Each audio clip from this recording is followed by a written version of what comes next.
ụmụnne m na ụmụnna ekene mụrụ na o nwere ihe asịrị mee na Ifite na Agụata Aguleri Anambra steeti na onwe nwoke nọ na village n'ọbata ịmako one thing led to another ewe kwuba okwu so na ụmụ mmadụ na-abụ nna afọ na vidiyo anụnwa na mmadụ na-aba ihe kpara alụ si na ha ya egbu the man automatically very so ha mahụ ka divorce notice wee ike the man wee nye wee sị ka ọ kọọlụ ndị ọhaneze ndị ibe mgbe ọ kọsịzin ha datin ha wee si oke ka ha nwee ndiri chelu nwee ike aka ị gasị n'oke na mgbasụ nkwọ ka bịa wee kpaa bụ ihe mana ka ihe sizi wee na-akọ the man wee sị oke ka ọ banyere moto ka bụ ugwu awụsa ebe ọ na-eji ebute mkpụrụ osisi ọ na-elele ma ndị ọ na-akọ akọ ọ nọzikwa n'ụzọ na-aga the man wee accident wee nwụọ ọ bụ ọsọsọ ahụ ọ bụrụkwa na ọ nwere ozigbo ahụ na ọ nwere accident maka n'ime the whole moto niile sọsọ ya bụ onye nwere critical condition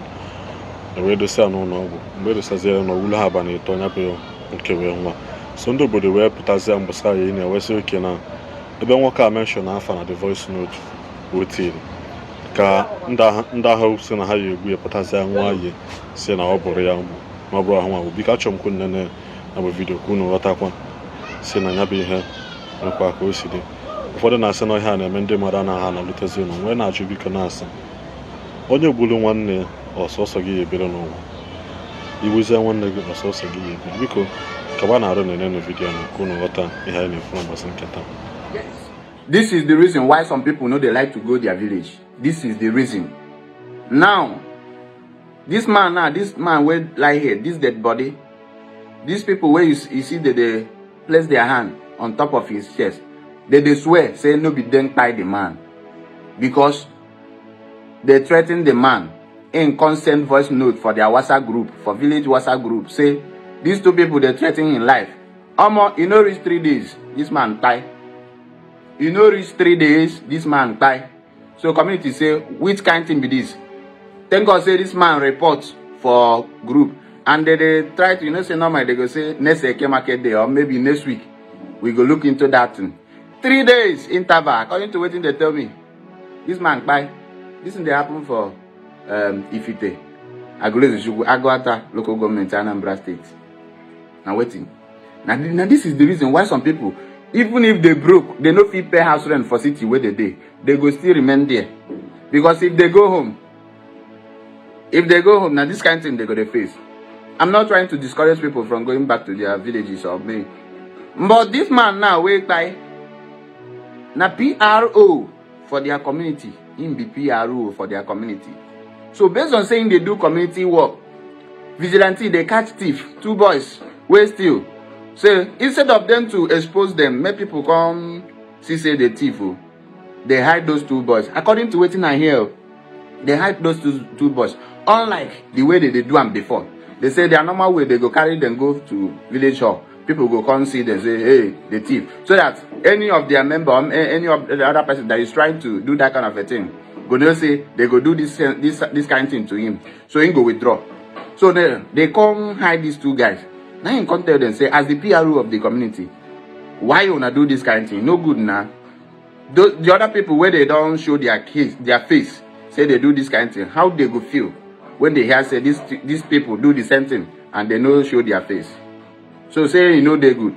Now in the father to those 2 boys, wait if that thing on the threaten and say, you don't carry my family case for head now. Now I go see your end. I go make sure say you buy. Another man come threaten am for in land when they cultivate. 2 people. So now you don't reach 3 days. When report for WhatsApp, they still they wait, make they trade the case. This man buy. Then community say lie, una go come swear. Say no, una buy this man. Now waiting they happen. Oh, alright. Now I leave you now. Just watch the video. Because now Igbo they speak there. If you might not understand, and that's why I took my time to explain to you. Things they happen. I know say this video, it gets second update. I go drop am. Just watch this one.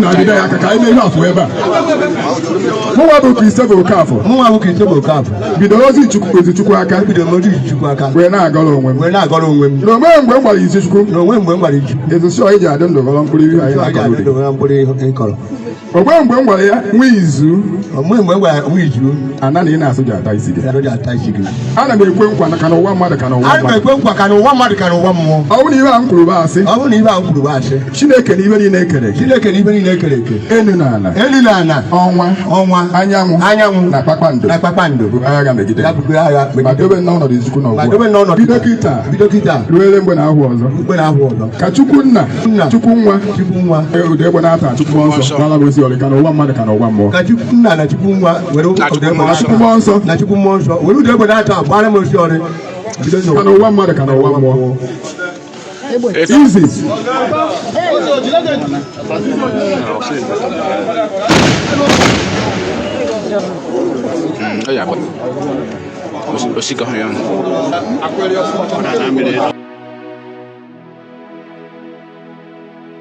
n'ozi izu Chukwu aka n'ọbụ na-agara onwe m obe mgbe m ji igwe izu Chukwu mgbe ọ dị ndụ na m ga-ejere ya ije ọ bụrụ na ije njere enweghị isi abịa were mma gbuka ya ana m ekwu n'ihu mmadụ niile n'ebe a ka n'ụwa mmadụ ka n'ụwa mmụọ aka m adụ n'ọnwụ izu Chukwu ọ bụrụ na ihe ndị a m kwuru bụ asị Chineke na ibe niile ekere eke elu na ala ọnwa anyanwụ na kpakpando bụ agha dobe m n'ọnọdụ Chukwu nọ kịta bido kịta ruole mgbe na ahụ ọdọ echi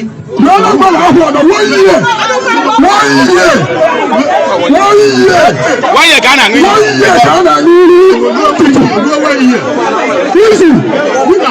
anyị ji ude egbe na-ata wee na-akpọku Chukwu na Chukwu nwa na Chukwu mmụọ nsọ ka ọ bụ osi arị ka n'ụwa mmadụ ka n'ụwa mmụọ bido aka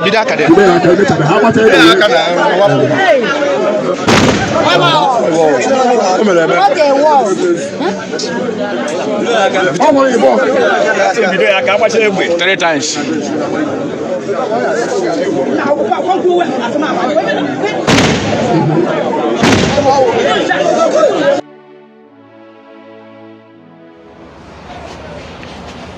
ụmụnne m na ụmụnne ejikwa m n'aka ọnụ na-afụcha na abụ vidiyo biko kwunu si na na-echekwa aka m nwa kwesịrị na mgbe na-asị biko kaba arụ na-efolo peji anyị na Facebook kabakwa na arụ na sọskraịbụ na this page anyị na-ekenekwanụ ọnụ ya nwoke bụ na-akpụ ya ọnkụ kọmedi ihe m na-akpụ ya na-asị ya biko nwanne na nwoke ekenekwa gị na ya bụ vidiyo ozi ezila anwụlọ ọkụ elu na ya bụ enigwe nwee na sky tinye ọnụ na ya bụ ihe na agwa ụfọ onye fụgharịkwa iwe eke aka na ụfọdụ nọ kịta na-agbaghalị amarọ na ọhịa mmadụ kwuru okwu biko enu anything dịka tret mmadụ sị gị na ya anwụ ọ na mmadụ sị gị nwanna na ya ekwuchakwana m ihe nkwu na mma apịgbu gị nka ka baarụ rịpọtụ onye bụ okwu maka two things na-eme ọ bụ na onye bụrụ onye ahụ bụ ya ma nọ ndị ilo bụ